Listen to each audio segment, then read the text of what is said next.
اعوذ باللہ من الشیطان الرجیم بسم اللہ الرحمن الرحیم بہ نستعین انہ خیر ناصر و معین وصلی اللہ علی سیدنا و نبینا بالقاسم محمد وعلی آلہ الطیبین الطاہرین المعصومین المکرمین لا سیما بقیت اللہ فی الارضین روحی و ارواح العالمین لتراب مقدمہ الفدا۔ شبہائے پشاور کے حساب سے یہ مناظرہ قسطوار آپ کی خدمت میں پیش کیا جا رہا ہے۔ پہلی دو راتوں میں شبہائے پشاور میں کیا ہوا، شبہائے پشاور یعنی وہی پشاور میں جو راتیں گزری ہیں جن میں یہ مناظرہ ہوا ہے، اس کے بارے میں یہ ہم گفتگو کرنے جا رہے ہیں۔ پہلی جو دو راتیں تھیں ان کے بارے میں ہم نے بیان کیا، ان کا خلاصہ بیان لفظ بلفظ حرف بحرف، جس کو اگر چیز کے بارے میں مطالعہ کرنا ہے وہ پوری کتاب شبہائے پشاور کے نام سے کتاب ہے، وہ اس کا مطالعہ کر سکتا ہے۔ لیکن آپ کی سہولت کے لیے تاکہ سوشل میڈیا پر اور ان چیزوں سے انسان آشنا ہو کہ ہمارے مکتب میں کیا کون سی چیزیں ہیں اور کون سی تہمتیں لگائی جاتی ہیں، ان چیزوں کو واضح کرنے کے لیے ہم نے یہ سلسلہ شروع کیا ہوا ہے، جوانوں کے لیے، نوجوانوں کے لیے، اور بزرگان جو اس مناظرے سے آشنا نہیں ہیں یا آشنا ہیں تو کچھ چیزیں انشاءاللہ ان کے لیے تکرار ہو جائیں گی۔ فذکر ان نفعت الذکر، اس حساب سے ان چیزوں کا جاننا ہر مومن کے لیے، ہر طالب علم کے لیے، ہر جوان کے لیے ضروری ہے کہ ہمارا مکتب کن چیزوں پر بالآخر ڈیپینڈ کرتا ہے اور اس کی کون سی بنیادیں ہیں۔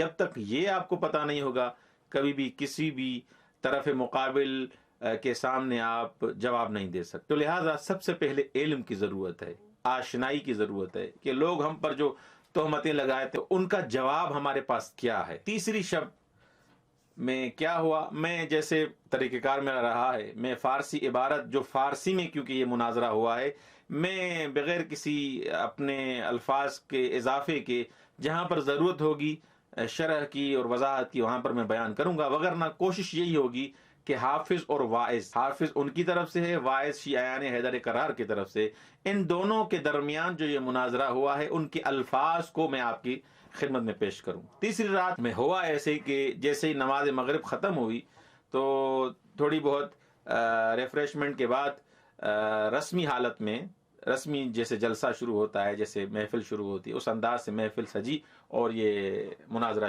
حافظ جو سنیوں کے طرف سے تھا، اس نے کہا کہ آپ کی کتابوں میں در کتاب ہے اخبار و ادیے شما مطالب کفر آمیزی وجود دارت، مطالب کفر آمیز وجود دارت، کہ اس نے کہا کہ آپ کی کتابوں میں یعنی شیعیان حیدر کرار کی کتابوں میں کفر والی چیزیں موجود ہیں، کفریہ کلمات موجود ہیں۔ تو واعظ نے یہ کہا جو شیعیان حیدر کرار کا جو مناظر ہے، اس نے جواب دیا خوب است بعضی از آن مطالب را بیان کنید، اچھا اگر آپ نے ایسے دیکھا ہے تو ان میں سے کچھ مطالب کو بیان کریں، کس جگہ پہ آپ کو شرک اور کفر نظر آیا ہے۔ ضمن فکر میکنم شما تابحال در مطالب کتاب ہے خودتان دقیق نشدید یا دقت نہ کر دید، اور ایسے فرما رہے ہیں آپ نے ابھی تک لگتا ہے اپنی کتابوں کو اس دقت کے ساتھ نہیں پڑھا، اس گہری سوچ کے ساتھ نہیں پڑھا، کہ آپ نے وہ اپنی کتابوں میں جو آپ کی کتابوں میں کفریات کلمات موجود ہیں ان کا آپ نے مطالعہ ہی نہیں کیا۔ اگر ترسہائے خودتان دقیق می شدید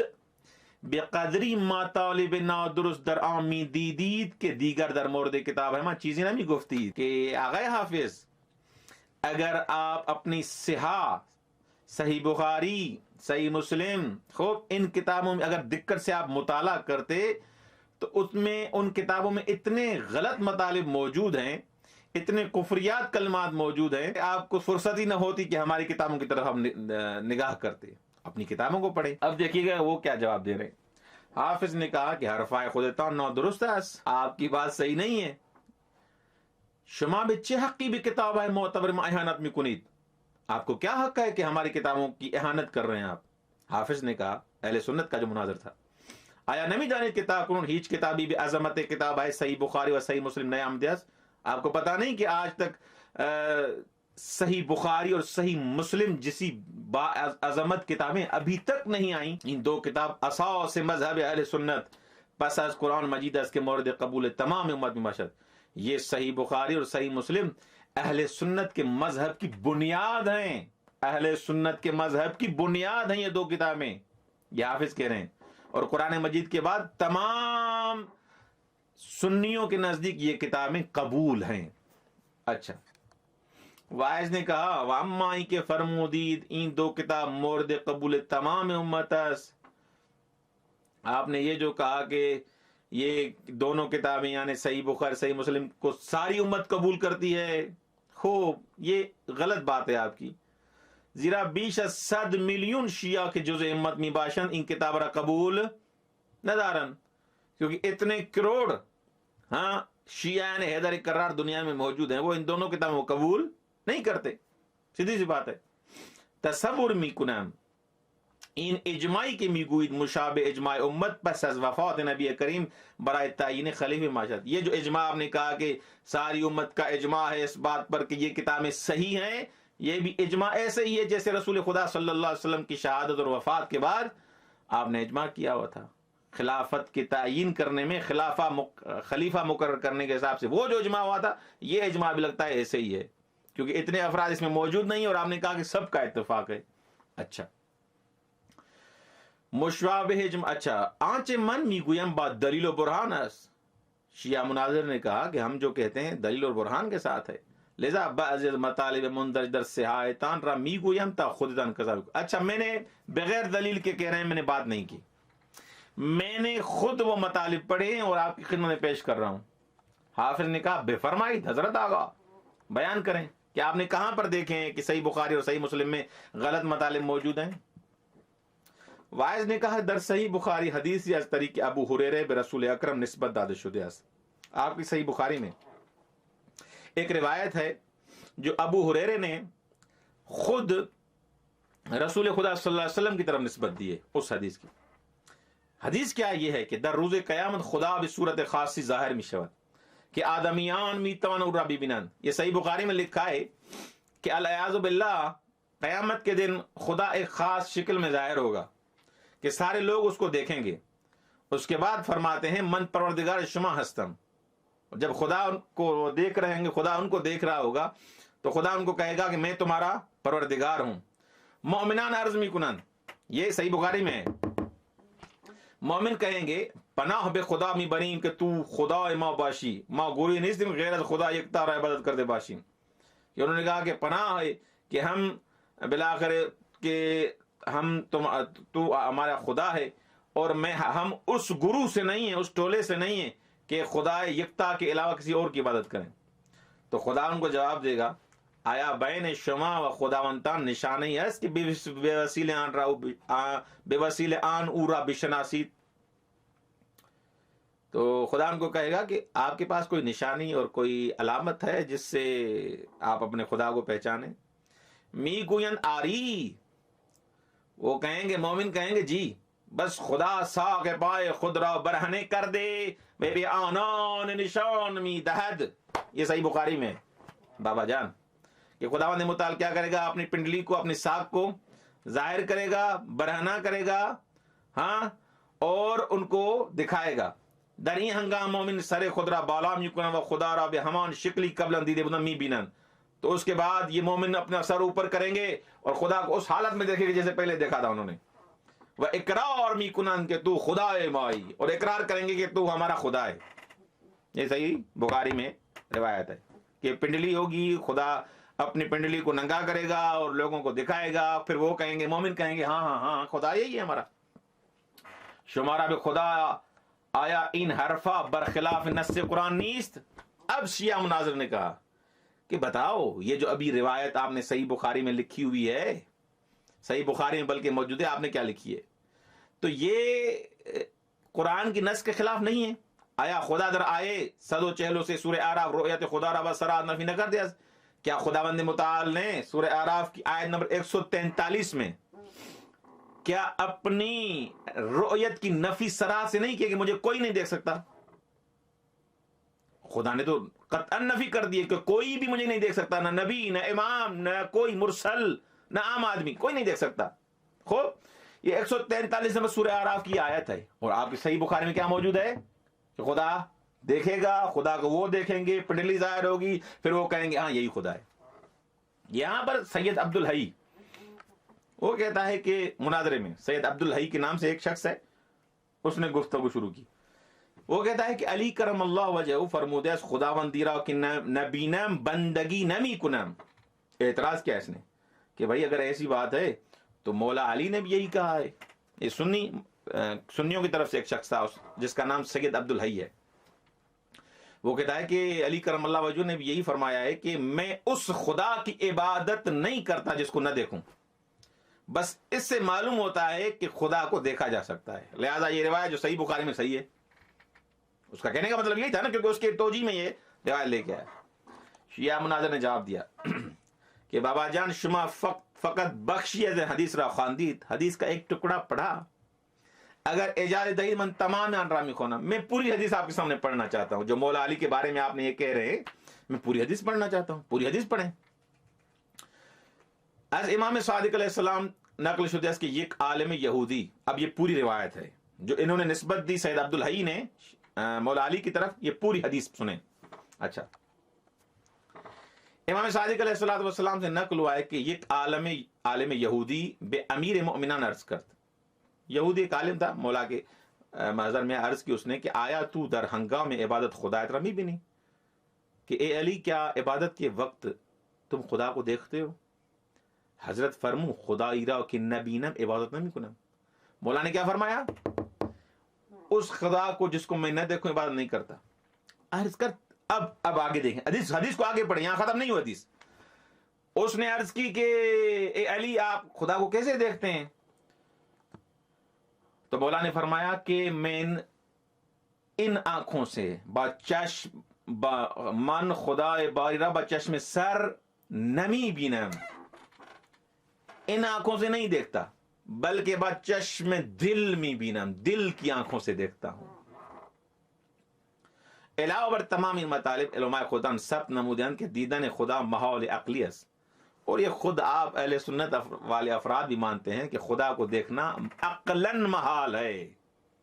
عقلاً محال ہے کہ خدا کو کوئی دیکھ بھی سکتا ہے، عقلاً محال ہے. آپ اہل سنت کے افراد قبول کرتے ہیں تو آپ کی صحیح بخاری میں روایت کیسے آئی؟ اتنا کفریہ مطلب صحیح بخاری میں کیسے ہے؟ آپ تو کہہ رہے ہیں ہماری کتابوں میں سے موجود ہے. دکھائیں یہ آپ کی کتاب صحیح بخاری جو قرآن کے بعد سب سے معتبر کتاب ہے، اس میں روایت موجود ہے. ہو بہرحال اب سید وائز نے ان کو کہا کہ اچھا آپ کے پاس اس کے علاوہ کوئی اور بھی آپ کو دلیل چاہیے؟ حافظ نے کہا نہیں، خیر کافی اس، یہ ایک روایت ہم نے پڑھ دی ہمارے لیے بس ہے، کافی ہے. یہ صحیح بخاری میں موجود ہے. صحیح بخاری میں آپ سرچ کریں گوگل میں، یہ روایت موجود ہے، اب بھی موجود ہے، نکالی نہیں گئی، موجود ہے. اچھا، وائز از ابو ہریرہ درہمین کتاب ہے بے اصطلاح معتبر شمع نقل شدہ اس کے روزی. اب دوسری روایت بھی پڑھتے ہیں تاکہ ان کو یقین ہو جائے کہ واقعاً صحیح بخاری صحیح مسلم میں ایسی روایت موجود ہیں جو کفر پر اور شرک پر مبتنی ہے. کہ ابو ہریرہ نے ایک اور روایت نقل کی ہے کہ ایک دن روزی حضرت موسیٰ بھی کنارے آبی رفتہ غسل کند. ایک دن حضرت موسیٰ غسل کرنے کی وجہ سے دریا کی طرف گئے. خوب حضرت لباس ہے شرا در آورد و بالائے سنگی گزاشت. تو سیدھی سی بات ہے، حضرت موسیٰ علیہ السلام نے اپنا لباس اتارا اور ایک پتھر پہ رکھا تاکہ وہ غسل کریں. دری ہنگام سنگ بے حرکت درمد، یہ صحیح بخاری موجود ہے، یہ سنی اہل سنت کی کتاب موجود ہے. اچھا دیکھیں، حضرت لباس در آورد و بالائے سنگی گزاشت دری ہنگام سنگ بے حرکت. اب دیکھیں پتھر نے حرکت کرنا شروع کی. وہ ہمراہ لباسا شروع بھی دویدن نمود، پتھر نے حرکت، اور پتھر جو ہے وہ لباسوں کو لے کے دوڑ رہا ہے. پتھر دوڑ رہا ہے، پتھر چل رہا ہے. اس پتھر پر لباس ہے کس کا؟ حضرت موسیٰ کا. حضرت موسیٰ بے دنبال آمی دوید، حضرت موسیٰ اس پتھر کے پیچھے، پتھر آگے حضرت موسیٰ پیچھے. الیاذ باللہ، پتھر آگے، جس پتھر پہ حضرت موسیٰ کے کپڑے ہیں، حضرت موسیٰ پیچھے. الیاذ باللہ ثم الیاذ باللہ، توبہ. اس پتھر کو حضرت موسیٰ کہہ رہے تھے اے سنگ لباس ہمرا کجا می بری، اے پتھر میرے لباس کو کہاں لے کے جا رہے ہو؟ موسیٰ بدون پوشش مناسب بدم بال عمی دوید، حضرت موسیٰ کو صحیح لباس بھی نہیں پہنا ہوا تھا اور اس پتھر کے پیچھے دوڑ رہے تھے. الیاذ باللہ، یہ ان کی کتاب میں موجود ہے. بے گونئی کہ مردم عورت اورا دیدم اقرار کردم کہ فت کے داشتن موسیٰ تہمتی بیش نبود است. استغفر اللہ، اس کا ترجمہ ہی میں نہیں کر سکتا کہ لوگوں نے اس حال میں حضرت موسیٰ کو دیکھا. اللہ اکبر. پورا ترجمہ میں نہیں کر سکتا, یہ بتا رہا ہوں بار بار, خود جا کے پڑھیے گا کہ میری زبان میں طاقت نہیں کہ ان الفاظ کو ادا کروں جو ان کی کتابوں میں لکھا ہوا ہے. آنگا سنگ ایستاد و موسیٰ لباس ہائش را برداشت و سنگ را با تازیہ نزد. اس وقت جو ہے پتھر رک گیا اور حضرت موسیٰ نے اپنے کپڑے اٹھائے اور تازیہ نہ لگایا. کس پر تازیہ نہ مارا؟ کس کو؟ اس پتھر کو. اتنا اس کو تازیانے مارے اس پتھر کو کہ وہ چیخنا شروع ہو گیا وہ پتھر. اچھا, یہ مسند احمد بن حنبل جلد نمبر 2 صفحہ نمبر 315. وہاں پر یہ البتہ سرچ بھی کر سکتے ہیں کیونکہ فارسی کا اردو کا ترجمہ موجود ہے صحیح بخاری کا, سرچ بھی کر سکتے ہیں اسی موضوع کے ساتھ, آپ کو مل جائے گا یہ مطلب. خوب اس حساب سے یہ دیکھیں نادرستی مطالب موجود در این حدیث بے قدر روشن اس کے نیاز بے توجیہ نظر. اس حدیث جو ابھی آپ نے پڑھی جو اس کتاب میں لکھی ہوئی ہے, اس کے مطالب اتنے غلط ہیں کہ اس کی وضاحت کی ضرورت نہیں کہ یہ غلط ہیں یا غلط نہیں. کوئی سنی بھی قبول اس کو نہیں کرے گا کہ ایک معصوم نبی کی توہین کی جا رہی ہے. ایسے ہے یا نہیں ہے؟ موجود ہے. حدیث دیگری کی در کتاب ہے معتبرتان روایت شدہ اسرا نیز نقل میکنہ. ایک اور حدیث نقل کرتے ہیں یہاں پر آغا وائس سید کہ در ہنگام قبض روح موسیٰ حضرت ایک سیلی محکم بے گوش ملک الموت نواخت بے گونے کے چشمے عکور شد. جب حضرت موسیٰ کا روح قبض کرنے آئے ملک الموت تو حضرت موسیٰ نے علیہ اعوذ باللہ ایک تھپڑ مارا ملک الموت کو. ایسا تھپڑ مارا تو علیہ اعوذ باللہ کیسی چیز لکھی ہوئی ہے کہ ایک آنکھ سے وہ نابینا ہو گیا. اچھا, ازاں زمان بے بعد ملک الموت مخفیانے برائے قبض روح افراد میں آئے. اس کے بعد پھر جب یہ تھپڑ مارا حضرت موسیٰ نے ملک الموت کو, اس کے بعد پہلے سب کے سامنے ظاہر آتا تھا سب دیکھتے تھے, یعنی کم از کم وہ جس کی روح قبض کرتا تھا وہ دیکھتے تھے. تو اس کے بعد پھر مخفیانہ آنا شروع کیا, چھپ کے آتا ہے ابھی ملک الموت روح قبض کرنے, تاکہ ابھی وہ اس کو کوئی تھپڑ نہ مار سکے. اب جیسے ہی آغا واعظ نے یہ حدیث پڑھی کہ اہل سنت کتاب میں یہ حدیث موجود ہے, تو سارے جو وہاں پر مناظرے میں افراد بیٹھے ہوئے تھے وہ کہے لگانے شروع کیا, انہوں نے وہ بڑے زور سے ہنسے. البتہ من از ابو ہریرہ تعجب نہ میکنہ بلکہ شما در عجب کے پس از دیدن ان ہمیں جعلیات بعض امین کتاب را صحیح ترین کتابہ پس از قرآن میں دانت. آغا سید نے کہا کہ ایسی چیزیں بھی ابھی آپ ان صحیح بخاری صحیح مسلم مسند میں موجود ہیں, پھر بھی مجھے تعجب ہے آپ پر کہ پھر بھی ان کو صحیح کہتے ہیں. یہ صحیح کہتے ہیں کہ ایک خداوند متعال کے ملک کے بارے میں اتنی توہین کی گئی کتاب میں, نبی کی توہین کی گئی, خدا کے بارے میں بلاخر شرک کی شرکیہ اور کفریات کلمات اس میں لکھے گئے, پھر بھی ان کو صحیح کتاب میں کہتے ہیں. یہ آپ نے لکھا ہے, ہم نے نہیں لکھا, میں تو آپ کو پڑھ کے بتا رہا ہوں, آپ نے لکھا ہے. اچھا, صحیح مسلم کی جلد نمبر 4 صفحہ نمبر حدیث نمبر 158 کتاب الفضائل کے نام سے وہاں یہ حدیث موجود ہے, پڑھیے جائے گا. اب چاپ مختلف ہے, کیا ہے یہ مختلف, اگر کوئی بہانہ کرے اس نام سے اس واقعے سے سرچ کریں گے, اردو میں بھی موجود ہے نا, کر سکتے ہیں اتھینٹک. اچھا, اب دیکھیں حافظ در کتاب عدی شما نیز این رقم کفریات بسیار دیدے مشود. تو اب حافظ نے کہا جو اہل سنت کا مناظر تھا اس نے کہا کہ اگر یہ بات ہے تو آپ کی کتابوں میں جو دعا کی کتابیں ان میں بھی یہ کفری چیزیں موجود ہیں, کفریات موجود ہیں. تو آغا سید واعظ نے کہا کہ مثلا کون سی بتائیں. از بدیہیات, حافظ نے کہا کہ از بدیہیات دین ما اینس کہ در ہیچ زمینی برائے خدا شریک قائل نہ شویم, کہ ہمارے ہاں ایسے ہے, بدیہی چیز یہ ہے, واضح یہ ہے کہ خدا کا کوئی بھی شریک نہیں ہے. اچھا, در کتب عدی شما مقرر از غیر خدا طلب حاجت می شود, آپ کی کتابوں میں بار بار مقرر جو ہے وہ غیر خدا سے حاجت طلب کی جاتی ہے. وَإِن نوع شرک واضح و آشکار است, یہ تو شرک ہے, واضح اور آشکار شرک ہے. اہل سنت کے مناظر نے کہا. واعظ نے کہا شما اول بگوید بانائے شرک چیست. واعظ یعنی سید مناظر نے کہا, شیعہ مناظر نے کہا کہ اچھا یہ بتائیں کہ شرک کسے کہا جاتا ہے. تا بعد بے پاسخطان برسیم, پہلے یہ شرک کو ڈیفائن کریں, شرک کی ڈیفینیشن کریں آپ کہ شرک کسے کہا جاتا ہے. حافظ نے کہا مطلب واضح ہے اس کے, کسی کے خدا یک تارا قبول دارت در صورت کی از غیر خدا حاجت بخواہد مشرک است. وہ کہتے ہیں واضح ہے کہ جو انسان خدا یکتا کو قبول کرتا ہے، وہ ایک خدا کو قبول کرتا ہے، وہ اس صورت میں غیر خدا سے اپنی حاجت، اپنی کوئی بھی دعا نہیں مانگ سکتا، حاجت طلب نہیں کر سکتا کسی غیر سے. نظر برا غیر خدا شرک است، کسی کے لیے غیر خدا کے لیے نظر نہیں کر سکتا. اور جبکہ آپ شیعہ جو ہیں وہ امام زادوں کے لیے، اماموں کے لیے اور ان چیزوں کے لیے بلا کر کیا نظر بھی کرتے ہیں. آیا شرک نہیں ہے یہ؟ اب جواب سنیے گا. شیعہ مناظر نے کیا جواب دیا؟ بلی در قطب فقہی ما برائے انعقاد نظر دو شرط اساسی بیان شدہ است. آپ نے ہماری کتاب فقہی کتاب میں پڑھی ہوں گی. کیا ہے ان میں؟ کہ نظر کے لیے دو بنیادی شرطیں ہیں.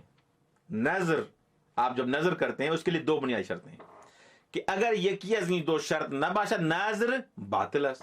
ان دونوں شرطوں میں سے ایک شرط بھی نہیں ہوگی تو نظر کیا ہو جائے گی؟ باطل ہو جائے گی. اچھا کون سی دو شرطیں؟ شرط اول آنس کہ نیت نظر برائے خدا باشد، نیت نظر برائے خدا باشد. آپ جو نظر کر رہے ہو کس کے لیے ہو؟ خدا کے لیے ہو. اچھا دوسری شرط کیا ہے؟ شرط دو مانس کہ بایستی سیغہ نظر خواندہ شود. دوسری شرط یہ ہے کہ نظر کے لیے سیغہ ہے نظر کا وہ پڑھا جائے. وتا نام خدا در سیغے برد نہ شود نظر محقق نہ بھی شود. جب تک اس سیغے میں خدا کا نام ہے، جب تک خدا کا نام اس میں نہیں پڑھا جائے گا اس سیغے میں، تب تک نظر ہی نہیں ہوگی.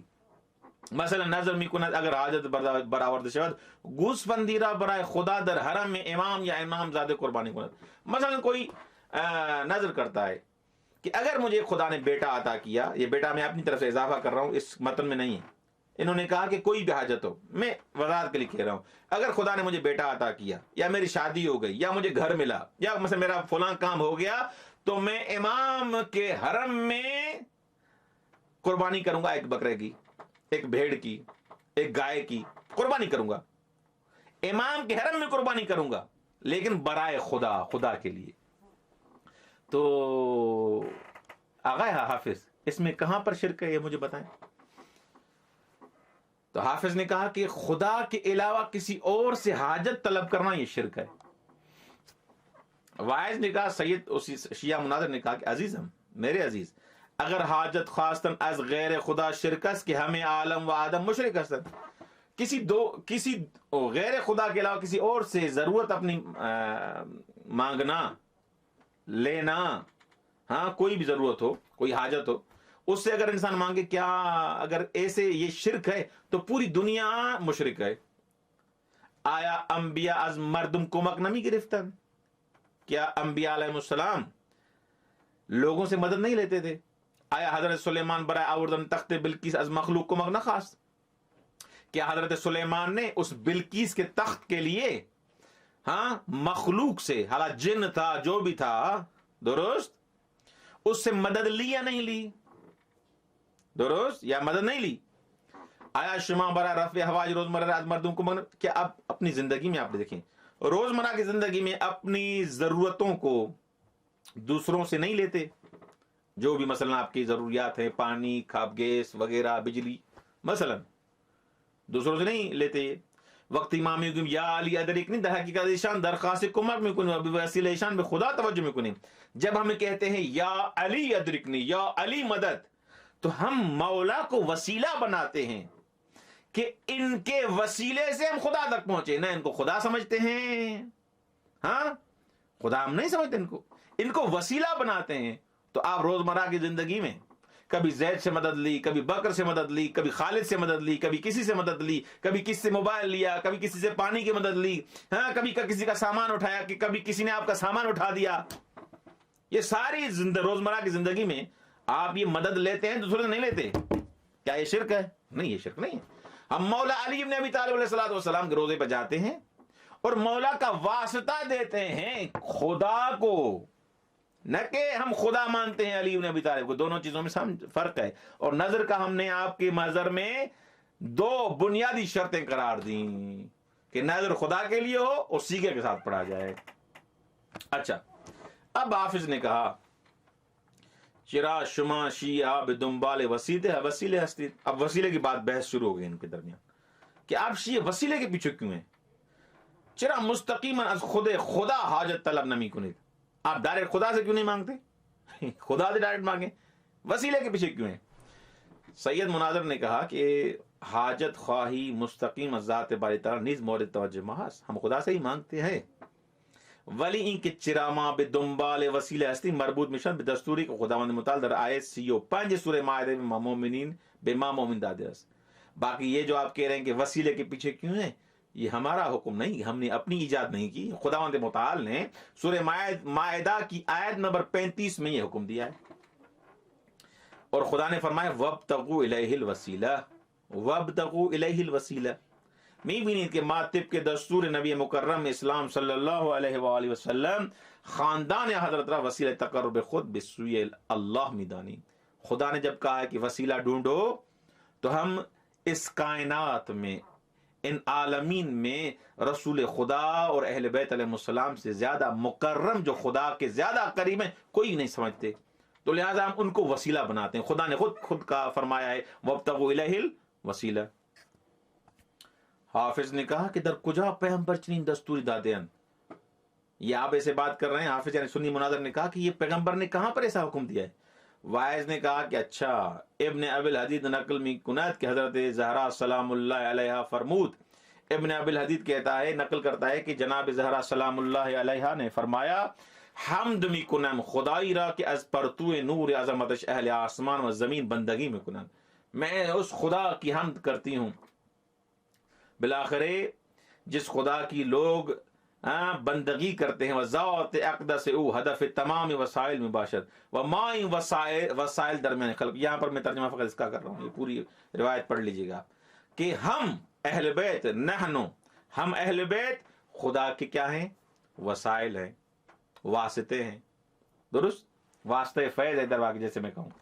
نیز در حدیث معروف ثقلین کے در منابع معتبر، یہ ابن ابی الحدیث کی حدیث جو نہج البلاغہ کی شرح ابن ابی الحدیث کی جلد نمبر 16 صفحہ نمبر 211 اور لیٹر نمبر 45 میں یہ موجود ہے کہ ہم اہل بیت واسطہ ہیں خلق اور خالق کے درمیان.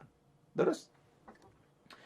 حدیث معروف ثقلین جو تمام اہل سنت کی کتابوں میں موجود ہے، معتبر جو منابع، کہ رسول خدا صلی اللہ علیہ وسلم نے فرمایا کہ اگر بعطرت من متمسک شوید ہرگز گمراہ نہ خواہش شد، اگر میری اطرت کے ساتھ ما ان تمسکتم بہما لن تضلوا بعدی، اگر میری اطرت کے ساتھ آپ متمسک رہیں گے، جڑے رہیں گے، کبھی بھی گمراہ نہیں رہیں گے. یہ کس کا فرمان ہے؟ رسول خدا صلی اللہ علیہ وسلم کا فرمان ہے. صحیح مسلم کی جلد نمبر 4 صفحہ نمبر 1883 اور حدیث نمبر 36 کتاب فضائل الصحابہ، اور ابی داؤد اپنی سنن کی جلد نمبر 2 صفحہ نمبر 185 حدیث نمبر 1905، ان میں یہ موجود ہے، آپ پڑھ سکتے ہیں. اچھا، اب حافظ نے کہا کہ تصور میں کنم اشتباہ میں کنید زیرا سند حدیث سکرین صحیح نمی باشد چرا کہ بخاری در صحیح خود آن رہا نہ اور دیس. حافظ نے کہا کہ بھائی یہ جو آپ کہہ رہے ہیں کہ اہل بیت علیہ السلام اور قرآن کے ساتھ متمسک رہیں، یہ جو حدیث ہے یہ اس کی سند صحیح نہیں ہے، کیونکہ بخاری نے اس کو اپنی کتاب میں نہیں لکھا. واحد شیعہ مناظر نے کہا کہ نہ خیر، اشتباہ نمی کنم، صحت اسناد این حدیث بے قدری مسلمت کہ حتی ابن حجر متعصب میں نوشت. ابن حجر اسقلانی کتنا متعصب ہے، اس نے لکھا ہے کہ ان حدیث از طریق کے 20 نفر از اصحاب رسول خدا نقل شدہ. ایک صحابی نے نہیں، 2 نے نہیں، 3 نے نہیں، 4 نے نہیں، 20 صحابیوں نے یہ حدیث اطرتی اہل بیتی ما ان تمسکتم بہما لن تضلوا بعدی والی حدیث 20 صحابیوں نے لکھی ہے. مگر ہر حدیث کی بخاری نقل کرنا غیر باشد غیر صحیح ہے. کیا آپ کے نزدیک جس حدیث کو بھی بخاری نے نقل نہیں کیا وہ صحیح نہیں ہے؟ ان فرمایا شما توہین میں بقیہ کتاب ہے معتبر. یہ جو آپ کہہ رہے ہیں، یعنی شیعہ مناظر نے اہل سنت مناظر کو کہا، یہ جو آپ کہہ رہے ہیں کہ جو حدیث بھی صحیح بخاری میں نہ ہو وہ بالآخر صحیح نہیں ہے، تو یہ تو آپ اپنی کتابوں کی توہین کر رہے ہیں، اپنے بزرگ جو انہوں نے کتابیں لکھی ان کی توہین کر رہے ہیں. یہ ایسے تھوڑی ہے کہ جو حدیث بھی صحیح بخاری میں نہ ہو وہ حدیث ہی نہیں ہے. نہیں، کس نے کہا ہے؟ خوب، حافظ کے اب اہل سنت کے مناظر نے کہا کہ علت این عرض منانا اس کے بخاری در نقل احادیث بسیار محتاط بودے وہ احادیث ضعیف را نقل نہ کر دیا. حافظ نے اتنی ساری باتیں سننے کے بعد بھی یہی کہا کہ میرے کہنے کا مطلب یہ ہے کہ بخاری وہ اپنے احادیث نقل کرنے بڑا محتاط تھا، وہ ضعیف حدیثوں کو نقل نہیں کرتا تھا.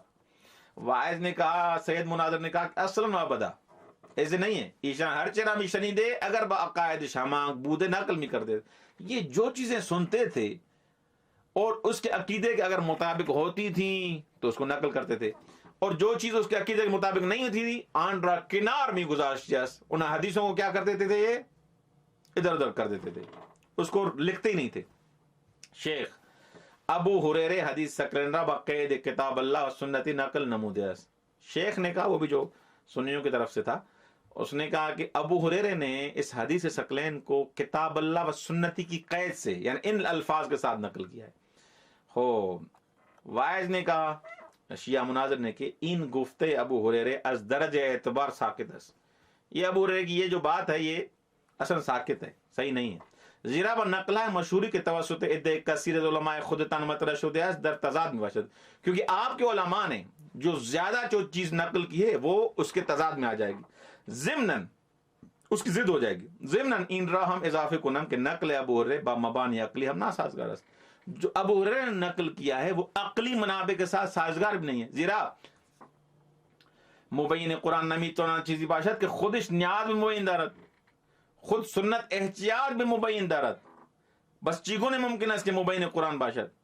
و اما یکی دیگر از دلائل ما در جواز توسل بے اہل بیت حدیث بسیار معتبر صفینی است. اس کے علاوہ جو توسل پر وسیلے پر ہمارے پاس دلیل موجود ہے وہ حدیث سفینہ ہے کہ بیش از 100 نفر از علماء شما بیان اقرار دارن کہ آپ کے علماء اہل سنت کے 100 سے زیادہ علماء نے انہوں نے اس حدیث کا کیا کیا ہے، اقرار کیا ہے. رسول خدا صلی اللہ علیہ وسلم نے فرمایا جز این نیز کے مثل اہل بیت من درمیان شما مثل کشتی نو است، مثل اہل بیتی کا مثل سفینت نو، میری اہل بیت علیہ السلام کی مثال ایسے ہے جیسے نوح کی کشتی کی مثال. ہر کے بے آن سوار شد من رکبہا نجا، وہ ہر کے ازان سر پیشی کنا ہلاک میں شد، ومن تخلف عنہا فغرق، اور جو اس کشتی میں سوار نہیں ہوگا اہل بیت والی کشتی میں وہ ہلاک ہو جائے گا. ہو نقطے دیگر اعلان یاد امت در تاریخ مضبوط ہے کہ خلیفہ دوم ہم متوسل میں شدے از. اور ایک بات ابھی مجھے یاد آ گئی کہ خلیفہ دوم وہ بھی متوسل، انہوں نے بھی بالآخر ان کو وسیلے کے عنوان سے قبول کیا، وہ متوسل ہوتے تھے خود، وہ بس بنا میں قول شما خلیفہ دوم تانا مشرک و غیر موعد است. آپ کے حساب سے تو پھر ان کا عمل بھی غلط ہو جائے گا، تو لہذا ایسا نہ کریں، اپنی طرف سے یہ اپنا اجتہاد وغیرہ نہ کریں. آپ کی کتابوں میں اتنے علماء نے لکھا ہے. حافظ یعنی چی این اول باری است کہ چنین حرفی را میشنم در کجا خلیفہ عمر چنین کاری مرتکب شده است. یہ تو آپ اپنی طرف سے لگا رہے ہیں. یہ سنی مناظر نے کہا، شیعہ مناظر کو، کہ عمر کہاں پر جو ہے مرتکب ہوا ہے ایسی چیز کا، وسیلے کا. شیعہ مناظر نے کہا کہ بخاری از قول عمر نقل کر دیا ہے کہ اومی گفت پروردگارا ما بے وسیلے امو پیامبرت بے سویتو توسل میں جوئیں. یہ کس نے نقل کیا ہے؟ آپ تو کہہ رہے بخاری تو نقل کر رہے ہیں، بڑا وہ ہے نا، دقت کرنے والا ہے نا. تو عمر کا یہاں پر قول نقل کیا ہے اور اس میں یہ لکھا ہے کہ اے میرے پروردگار، ہم تمہارے پیغمبر رسول خدا کے امو کے یعنی ان کے چچا کے حساب سے متوسل ہوتے ہیں تا بما باران بدئی، تاکہ ہم پر بارش ہو. وسیلہ کس کو بنایا؟ رسول خدا صلی اللہ علیہ وسلم کے چچا کو، ام کو. آیا شما کاسے داشت ڈاکٹر شدے، کیا آپ خلیفوں سے بھی زیادہ بڑھ گئے، اپنے اماموں سے ہی زیادہ بڑھ گئے؟ وہ وسیلہ بنا رہے ہیں، آپ وسیلوں کے منکر ہو رہے ہیں. بدانید کے واقعیت غیر ازانت کے شما میں گوید. ایک بات سمجھ لیں کہ حقیقت الگ ہے. آپ نے لگتا ہے اپنی کتابیں نہیں پڑھی، اپنی کتابیں پڑھیں، کہ حقیقت وہ ہے جو آپ نے نہیں پڑھی، وہ بھی آپ کی کتابوں میں. استداد آرم عظیم گفتار دان توبہ کنید، توبہ کنید. شیعہ مناظر نے اہل سنت مناظر کو کہا کہ میں تقاضا کرتا ہوں آپ سے کہ آپ اپنی گفتار سے، اپنی جو عقائد ابھی بنائے ہوئے ان سے توبہ کریں. و این را بدانی کہ شیعہ آل پیغمبر را خدا نمی داند بلکہ آنها را آبرومند درگاہ باری تعالی می داند، لذا ایشان را واسطه بین خدا و خدا قرار دید. یہ یاد کر لیں کہ ہم شیعہ حیدر قرار اہل بیت علیہ السلام کو، مولا علی کو، سیدہ فاطمہ سلام رسول خدا، تمام ائمہ کو خدا نہیں سمجھتے. نہ نہ نہ، خدا بلاخر وہ مشرک ہے، کافر ہے جو خدا ان کو خدا سمجھتا ہے. ہم ان کو آبرومند، سب سے زیادہ مقرب خدا کے نزدیک سمجھتے ہیں، لہذا ان کو واسطہ قرار دیتے ہیں. اور خدا کے سب سے زیادہ محبوب یہی خلائق میں یہی ہیں، ان کا واسطہ دیتے ہیں، بس یہی وسیلہ ہے. الٹی سیدھی باتیں ہمارے لیے جو آپ نے متہم کی ہوئی ہیں، ہمارے طرف یہ نسبت دیتے ہیں، لہذا ان سے توبہ کریں. حافظ اہل سنت کے مناظر نے کہا، اب اقرار کر رہا ہے، ان صحبتائے شما بانچ کے قبلا شنید ایم جور در نمیاد. ہم نے جو سنا ہے پہلے، اور ابھی جو آپ یہ باتیں کر رہے ہیں، سنا رہے ہیں ہمیں، اہل سنت کے مناظر نے کہا شیعہ مناظر کو، یہ جور در نمیاد جو سنائے پہلے، جو ابھی آپ باتیں بتا رہے ہیں ہماری کتابوں سے، یہ تو ایک جیسی نہیں ہے. شیعہ مناظر نے کہا آنچ شنید عید رات دور برزید وز آنچ میں بینید صحبت کنید. بھائی جو سنا ہے، سنی سنائی باتیں ان کو دور پھینکیں، جو آپ نے دیکھا ہے پڑھا ہے تحقیق کے ساتھ، اس کے بارے میں گفتگو کریں. آیا تاکن کتاب ہے دعا ہمارا خوان دی، کیا آج تک آپ نے ہماری دعا والی کتابوں کو پڑھا ہے؟ حافظ جو اہل سنت کا مناظر تھا، اس نے کہا نہ متاسفانہ دسترسی نہ داشتم. افسوس ہے کہ میں ان تک کتابوں تک نہیں پہنچ سکا، یعنی دوسرے الفاظ میں نہیں پڑھا میں نے ان کتابوں کو. واحد نے کہا نیکو بود ابتدا نگاہی بین کتاب بہا می کردید سپس اشکال می نمودید. سید مناظر نے کہا کہ بہتر یہ تھا کہ آپ پہلے ان کتابوں کو پڑھتے، ہماری کتابوں کو پڑھتے، اس کے بعد اشکال کرتے. الان دو کتاب دعا ہمراہ دارم کی می توانید بی بینید. میرے پاس ابھی دو کتابیں موجود ہیں. سید مناظر نے کہا، شیعہ مناظر نے کہا دو کتابیں میرے پاس موجود ہیں، ان میں دکھائیں کہاں پر شرک ہے. تو اس کے بعد کہتے ہیں یہ سید مناظر کہ میں نے ان کو دعائے توسل کی کتاب دی، اور میں نے کہا کہ یہ کتاب جو ہے آپ پڑھیں، اس کا مطالعہ کریں. وائز می بینید کی محتوا نہایت چیزی جز توحید و یکتا پر. جب انہوں نے پڑھا، اب یہ اس کو میں شارٹ کٹ کر رہا ہوں، جب دعائے توسل کو پڑھا تو سید مناظر نے ان کو کہا کہ آپ نے دیکھا وہ دعائے توسل سارے مجمع کے سامنے پڑھی گئی، جو مناظرہ دیکھ رہے تھے، ہاں بڑا بلاخر افراد موجود تھے اتنے سارے، کہ دیکھا آپ نے ان دعاؤں میں جو ہمارے پاس، جن کو آپ کہہ رہے تھے کہ شرکیہ مطالعے میں خدا کی توحید کے علاوہ کچھ بھی نہیں ہے. شما علماء اہل سنت بات تہمت زدن بشیاں و تحریک عوام متعصب مردم را از راہ خدا منر. آپ اہل سنت کے جو علماء ہیں، ہونا یہ چاہیے کہ ہماری کتابیں پڑھیں اور حقیقت سے لوگوں کو آشنا کریں. پھر آگے لوگوں کی مرضی ہے کہ حق کو قبول کریں یا نہ کریں، لیکن حقیقت سے تو آشنا کریں، تہمت نہ لگائیں، لوگوں کو اپنی حقیقی راہ سے منحرف نہ کریں. آیا انکار درستی ہے اس کے برخی از علماء شما شیعان را مورد لعن و طعن قرار میدن؟ ہو آپ کے یہ کیا یہ حقیقت نہیں ہے کہ آپ کے کچھ علماء وہ شیعوں کو جو ہے وہ گالیاں دیتے ہیں، طعن دیتے ہیں، لعنت کرتے ہیں؟ حافظ نے کہا کم لطفی کو خدام یہ کہ علماء چن کر دیا. حافظ نے کہا کہ ہمارے علماء ایسے نہیں، گالیاں نہیں دیتے اور لعنت نہیں کرتے، طعن نہیں کرتے. واحد نے کہا فخر راضی در کتاب ہے خود ہر جا کے ازما یاد میں کنم و امر رفض لعنہ اللہ. آپ کا فخر راضی ہو، اتنی بڑی تفسیر اس کی موجود ہے، جہاں بھی ہمارا نام دیکھتا ہے شیعہ کا، وہاں کہتا ہے امر رفض لعنہ اللہ، رافضیوں پر خدا کی لعنت ہو. آپ کہہ رہے ہیں کون لعنت کرتا ہے؟ اتفاقاً برائے خودم پیش اتفاقی پیشمت کی نشن کہ شنیدنیس از بیت المقدس عازم شده، عازم دمشق بودم، برای ادای نماز وارد مسجد جامع شدم، به گوشه ای رفتم و مشغول خواندن نماز شدم. یہ میرے خیال میں قصہ طولانی ہو جائے گا، تو لہٰذا میرے خیال میں یہاں سے یہ بیت المقدس والا جو قصہ ہے، اس دعائے توسل والے قصے کے بعد انشاءاللہ اس کو تیسرے درس میں، تیسری نشست میں ہم بیان کریں گے. خداوند متعال سے دعا ہے کہ ہمیں اہل بیت علیہ السلام کی سیرت پہ چلنے کی توفیق عنایت فرمائے. بحق کے غریب زہرا سلام اللہ علیہ، ان تمام حقائق کو سمجھنے کے بعد ان پر عمل کرنے کی توفیق عنایت فرمائے، ضد نہ کرنے کی توفیق عنایت فرمائے. والسلام علیکم ورحمۃ اللہ وبرکاتہ.